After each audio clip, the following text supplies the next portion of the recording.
વાત છોટાઉદેપુરમાં ધોધમાર વરસાદ, જિલ્લા સેવા સદનના રસ્તા પર ભરાયા છે પાણી। ભારે વરસાદ, શહેરના રસ્તા પર નદીઓ વહેતી હોય તેવા દ્રશ્યો જોવા મળ્યા છે। પાણી ભરાતા વાહન ચાલકોને પણ મુશ્કેલીનો સામનો કરવો પડી રહ્યો છે। તો છોટાઉદેપુરના દ્રશ્યો આપ જોઈ રહ્યા છો। કેટલાક વિસ્તારોમાં ગઈકાલે જ હવામાન વિભાગ તરફથી સચોટ આગાહી કરવામાં આવી હતી, જે પ્રમાણેના વરસાદ પણ આજે જોવા મળી રહ્યો છે। પાણી ભરાતા વાહન ચાલકોને મુશ્કેલીનો સામનો કરવો પડી રહ્યો છે। છોટાઉદેપુરના દ્રશ્યો મેં આપને बतावी रहा है। छोटाउदेपुरना अलग अलग विस्तारनी अंदरथी वरसादने लईने समाचार मळी रह्या छे। जिल्ला सेवा सदनना रस्ता पर पाणी भराई गया होय तेटलो वरसाद थयो होवानुं पण हालमां जाणवा मळी रह्युं छे। तो छोटाउदेपुरना बोडेली तालुकाना जबू गाम, वाटा, कुकणा, सुस्काल सहितना गामोमां धोधमार वरसाद थयो छे। વીજળીના કડાકા અને ભડાકા સાથે ધોધમાર વરસાદ થયો છે। ધોધમાર વરસાદ વરસતા વિઝિબિલિટી ઘટતા વાહન ચાલકોને ચાલુ રાખવી પડી લાઇટ। સતત અડધા કલાકથી જબુ ગામ પંથકમાં વરસી રહ્યો છે ધોધમાર વરસાદ। તો વરસાદને લઈને વાતાવરણમાં પણ ઠંડક પ્રસરી ગઈ છે। વિઝિબિલિટીમાં ઘટાડો થયો છે તેની વાત સ્પષ્ટ છે કે કાળા ડિબાંગ વાદળો સાથે ભારે વરસાદ જોવા મળી રહ્યો છે, જેના કારણે આ પરિસ્થિતિનું નિર્માણ થયું છે। ભર બપોરે રાત જેવા દ્રશ્યો સર્જાયા છે। સાબરકાંઠામાં વહેલી સવારે ધોધમાર વરસાદ વરસ્યો। ઈડરના જાદર નજીક રોડ પર ભરાયા વરસાદી પાણી। રેલવે અંડરબ્રિજના બહારના ગામે ભરાયા છે પાણી। વરસાદી પાણીના ભરાવાના દ્રશ્યો આપ જોઈ રહ્યા છો। વરસાદી પાણી રોડ પરથી વહેતું જોવા મળી રહ્યું છે। જાદરમાં પણ પાણી ભરાયા છે। જાદર નજીકની નદીમાં પણ પાણીમાં આવક જોવા મળી રહી છે।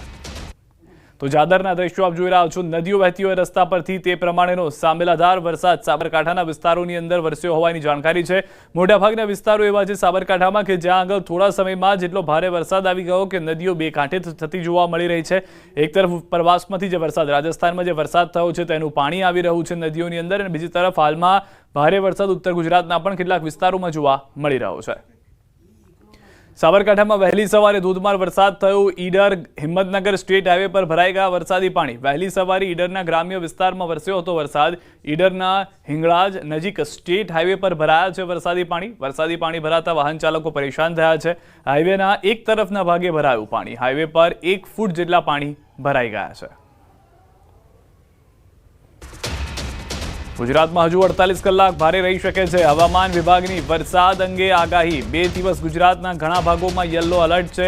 આજે અરવલ્લી, પંચમહાલ, દાહોદ, મહીસાગર, વડોદરા, છોટાઉદેપુર, નર્મદા, ડાંગ સહિત દક્ષિણ ગુજરાતના ભાગોમાં યલો એલર્ટ અપાયું છે, જ્યાં ભારે વરસાદ પડી શકે છે। 2 દિવસ માછીમારોને દરિયો ન ખેડવા તાકીદ કરાઈ છે। 31 થી 1 સપ્ટેમ્બર સુધી તેજ પવન ફૂંકાઈ શકે છે। અમદાવાદમાં હળવો વરસાદ પણ થઈ શકે છે। इसमें हेवी रेनफॉल का वार्निंग गुजरात रीजन में दिया गया है। इसमें गुजरात रीजन में जो डिस्ट्रिक्ट आज 28 अगस्त के लिए जो डिस्ट्रिक्ट का कवर हुआ है, अरावली, पंचमहल, दाहोद, माहीसागर, बाडोदरा, छोटाउदेपुर, नर्मदा होते हुए दक्षिण गुजरात के सारे जिला के लिए येलो वार्निंग के साथ आइसोलेटेड प्लेसेस में हेवी रेनफॉल का वार्निंग दिया गया है। और 29 अगस्त के लिए हेवी रेनफॉल का वार्निंग दिया गया है आइसोलेटेड प्लेसेस में येलो वार्निंग के साथ खेड़ा, आनंद, पंचमहल, दाहोद, माहीसागर, बड़ोदरा, छोटाउदेपुर होते हुए साउथ गुजरात के सारे डिस्ट्रिक्ट इंक्लूडिंग दमन, दादरा नगर हवेली।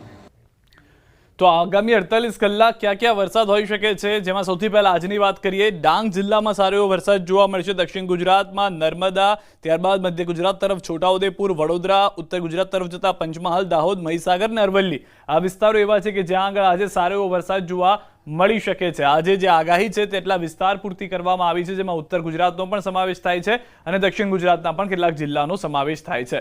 ભારે વરસાદથી સૌરાષ્ટ્રના ડેમ પણ છલકાઈ ગયા છે। રાજકોટના મોટાભાગના ડેમ 100% ભરાઈ ગયા છે। માલગઢ ડેમ 100% ભરાયો। આજી, સોડવદર ડેમ 100% ભરાયો। ન્યારી, લાલપરી ડેમ પણ 100% ભરાયો। મોરબીના જિલ્લાના ડેમ પણ છલકાઈ ગયા છે। તો સૌરાષ્ટ્ર માટે આ ખૂબ જ સારા અને મહત્વના સમાચાર કે ચોમાસું જે છે તે ડેમની અંદર જળ પ્રવાહમાં વધારો કરી રહ્યું છે। જળાશયોના સ્તર ઊંચા આવી રહ્યા છે। જેટલા પણ આપણા ડેમ જે છે આ ડેમમાં પણ અત્યારે જે ભરાવની ટકાવારી છે 81% સુધી ભરાઈ ગયા છે ડેમ આપણા। અને ટોટલ 27 ડેમ પૈકી ઘણા બધા ડેમ જે છે આ લગભગ 100% ભરાઈ ગયા છે। આમાં મોજ ડેમ જે છે 100% ભરાઈ ગયું છે। વેણુ 2 86% ભરાઈ ગયું છે। આજી 1 95% ભરાઈ ગયું છે। આજી 3 100% ભરાઈ ગયું છે। સોડવદર 100% ભરાઈ ગયું છે। સુરવો 95% ભરાવી ગયું છે। વેરી 100% ભરાઈ ગયું છે। તો સાર્વત્રિક વરસાદથી રાજ્યના જળાશયો છલકાયા છે. ઉત્તરથી દક્ષિણ સુધીના ડેમ થયા છે છલોછલ. સરદાર સરોવર ડેમ 92% ભરાયા. ઉકાઈ, ધરોઈ, દાંતીવાડા ડેમમાં વધ્યું છે જળસ્તર. હિંમતનગરનો હાથમતી ડેમ 100% ભરાઈ ગયો છે. રાજ્યમાં સાર્વત્રિક ધોધમાર અને ઉપરવાસમાં પાણીની ભારે આવકથી ઉત્તર ગુજરાતથી લઈને દક્ષિણ ગુજરાતના જળાશયો છલકાયા છે. રાજ્યની જીવાદોરી સમાન સરદાર સરોવર ડેમની સપાટી સિઝનમાં પ્રથમ વખત 136 મીટર પર પહોંચી છે અને હાલ ડેમ 92% ભરાયો છે. આ તરફ તાપી પર આવેલા ઉકાઈ ડેમની જળસપાટી 335.69 ફૂટ પહોંચી છે. ડેમનું રૂલ લેવલ જાળવણી રાખવા માટે 45,000 ક્યુસેક પાણી નદીમાં છોડવામાં આવી રહ્યું છે. તો ઉત્તર ગુજરાતની જીવાદોરી ગણાતો ધરોઈ ડેમનું જળસ્તર પણ 83.43% પહોંચ્યું. તો બનાસકાંઠાના દાંતીવાડા ડેમમાં પણ પાણીની ભરપૂર આવક નોંધાઈ છે, જેને લઈ તંત્ર એલર્ટ થયું છે. હિંમતનગરમાં આવેલ હાથમતી ડેમ 100% ભરાતા ઓવરફ્લો થયો, જેના કારણે ડીપ પર પાણી ફરી વળ્યા છે.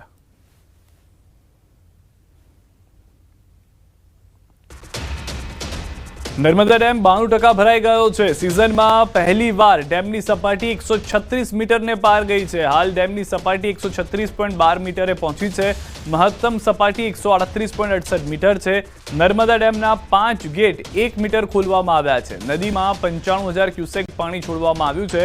ડેમના 24 કલાકમાં 1.2 મીટરનો વધારો. નર્મદા નદી કાંઠા વિસ્તાર ભરૂચ, નર્મદા અને વડોદરાના 27 ગામોને એલર્ટ કરવામાં આવ્યા હોવાના પણ સમાચાર મળી રહ્યા છે. દ્રશ્યો પણ આપ જોઈ રહ્યા છો. નર્મદાના જે નીચાણવાળા વિસ્તારો છે ત્યાં આગળ આ જાહેરાત કરવામાં આવી છે કે એલર્ટ પર રહે. 136.12 મીટરની જળ સપાટી જે છે ડેમની તે અત્યારે નોંધાઈ રહી છે. મહત્તમ સપાટી સુધી પાણી ભરવામાં આવે છે કે કેમ તે પણ જોવું મહત્વનું છે, કારણ કે આ વર્ષે એક પણ વખત નર્મદા ડેમ જે છે તે ઓવરફ્લો નથી થયો. બીજી વખત ઉપરવાસમાં વરસાદને લઈને તાપીના ઉકાઈ ડેમમાં પાણીની આવક યથાવત જોવા મળી રહી છે. ઉકાઈ ડેમની જળ સપાટી 335.69 ફૂટે પહોંચી. હાલ ડેમમાં પાણીની આવક અને જાવક બંને સરખી રાખવામાં આવી છે. ઉકાઈ ડેમમાં હાલ 45,798 ક્યુસેક પાણીની આવક. ડેમનું રૂલ લેવલ જાળવી રાખવા આવક જેટલું જ પાણી તાપી નદીમાં છોડાઈ રહ્યું છે. હાલ તેમના 22 પૈકી 3 દરવાજા 4 ફૂટ સુધી ખોલી 45,798 ક્યુસેક પાણી તાપી નદીમાં છોડાઈ રહ્યું છે. ઉકાઈ ડેમનું હાલ રૂલ લેવલ 335 ફૂટ. ડેમની ભયજનક સપાટી 345 ફૂટ. તો મહેસાણાથી સમાચાર. ધરોઈ ડેમની જળ સપાટી 617.61 ફૂટ પહોંચી છે. ધરોઈ ડેમનું જળસ્તર 83.43% પહોંચ્યું છે. ધરોઈ ડેમમાં પાણીની આવક 9,930 ક્યુસેક. ધરોઈ ડેમમાં પાણીની આવક 14,652 ક્યુસેક. ધરોઈ ડેમના 2 દરવાજા 2 ફૂટ અને 2 દરવાજા 3.5 ફૂટ ખોલાયેલા છે. તો મહેસાણાના દ્રશ્યો આપ જોઈ રહ્યા છો. ઉત્તર ગુજરાતના પણ એ જ પરિસ્થિતિ છે કે મોટાભાગના જળાશયોમાં જળસ્તરનો વધારો થઈ રહ્યો છે. જે ડેમ છે તેમાં આવક પાણીની સતત વધી રહી છે. ડેમનું જળસ્તર વધતા મોટાભાગના વિસ્તારો એવા છે કે જ્યાંથી ડેમના દરવાજા ખુલી રહ્યા છે. અરવલ્લીથી સમાચાર. મોડાસા શહેરમાં ધોધમાર વરસાદ. શામળાજીમાં પણ મેઘરાજાની તોફાની બેટિંગ. મંદિર તરફના માર્ગ પર ભરાયા પાણી. રોડ રસ્તા પર પાણી ભરાતા વાહન ચાલકો અટવાઈ ગયા છે. તો ઉત્તર ગુજરાતમાં મેઘરાજાની બેટિંગ છે જે યથાવત જોવા મળી રહી છે. સાબરકાંઠામાં વરસાદ જોવા મળ્યો છે. છોટાઉદેપુર તરફના વિસ્તારમાં પણ મળ્યો. અને હવે અરવલ્લીથી સમાચાર મળી રહ્યા છે. રસ્તાઓ નદી બની ગયા છે. શામળાજીમાં મેઘરાજાની તોફાની બેટિંગ કરતા મંદિર તરફના માર્ગ પર પાણી ભરાવાની પરિસ્થિતિનું નિર્માણ થઈ ગયું છે. બે દ્રશ્યો આપ જોઈ રહ્યા છો. શહેરી વિસ્તાર કે જ્યાં પણ ધોધમાર વરસાદ વરસી રહ્યો છે. ગ્રામ્ય વિસ્તારમાં પણ સારો એવો વરસાદ છે. સમગ્ર અરવલ્લી પંથકની શું પરિસ્થિતિ છે વરસાદને લઈને વધુ માહિતી હાર્દિક પાસેથી મેળવીએ. જી હાર્દિક. હા સિદ્ધાર્થ, જે પ્રકાર બપોર બાદ ધોધમાર વરસાદની શરૂઆત થઈ છે અરવલ્લી જિલ્લામાં, ખાસ કરીને યાત્રાધામ શામળાજી વિસ્તારમાં ધોધમાર વરસાદ જોવા મળ્યો હતો, જેના કારણે જે શામળાજી મંદિર તરફ જવાનો જે રસ્તો છે તે પાણીમાં ડૂબ્યો છે. અને ખાસ કરીને મોડાસા શહેર વિસ્તારમાં પણ ધોધમાર વરસાદની શરૂઆત થઈ છે. લગભગ 1 ઇંચ વરસાદ 1 કલાકમાં પડી ચૂક્યો છે. ત્યારે જે બફારા ઉકળાટથી લોકો ત્રસ્ત હતા તેમને રાહત અનુભવી છે. અને ખાસ કરીને જે અંબાજી તરફ જઈ રહેલા ભાદરવી પૂર્ણિમાના મેળા તરફ જઈ રહેલા જે પદયાત્રીઓ છે તેઓ પણ ભીજતા ભીજતા અંબાજી તરફ પ્રયાણ કરી રહ્યા છે. એટલે કે જિલ્લામાં જે પ્રકારે વરસાદી માહોલ ગઈ સાંજથી જોવા મળી રહ્યો છે તેના કારણે ધોધમાર વરસાદ હાલ જોવા મળ્યો છે. જી હાર્દિક, કયા કયા વિસ્તારો એવા છે કે જ્યાં આગળ ભારે વરસાદ થઈ ગયો છે અથવા જ્યાં આગળ રસ્તામાં પાણી ભરાયેલા છે, લોકોને સાવચેત રહેવાની જરૂર છે? કઈ રીતની પરિસ્થિતિ છે પંથકની હાલમાં?